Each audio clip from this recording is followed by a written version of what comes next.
সৰুটো ৰমেন নহয়নে? হয়। তুমি ক'ৰ পৰা আহিলা? অলপ ওলাই গৈছিলো। পিছে তুমি ইয়াত কি কৰি আছা? কিনো কৰিবা, ঘৰৰ পিছপিনে বকুল পুলি দুটা আছিলে, তাকে ৰুই আছিলো। বুজিছা খগেন, মানুহে গছ গছনিবোৰ কাটি নাইকিয়া কৰি পেলাইছে জানা, সেইবাবে প্ৰকৃতিয়ে কাল ৰূপ ধাৰণ কৰে। কথাটো মানুহবোৰে গছ গছনিবোৰ কিয় কাটে বুজি নাপাওঁ। গছ থাকিলেহে মানুহে জীয়াই থাকিব পাৰে। এজোপা গছ কাটিলে 10জোপা গছ ৰুব লাগে।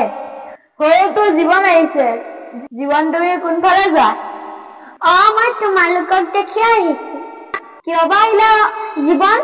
কিবা কাম আছিলে নেকি? আমাৰ নামঘৰত কৰ্মশালা হ'ব নহয়, তোমালোক যাবা নেকি? যাম। আমাৰ গাঁৱতে হৈছে যদি ভালে হৈছে।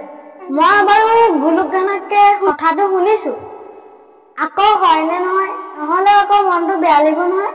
ৰচোন জীৱন, কেতিয়াকে বুলি কলি? অহা বুধবাৰৰ পৰা হ'ব।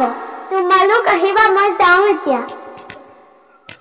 ৰমেন, তুমি এতিয়া লাগি থাকা, মই এতিয়া যাওঁগে। যোৱা, বুধবাৰৰ পৰা দেখা দেখি হ'ব।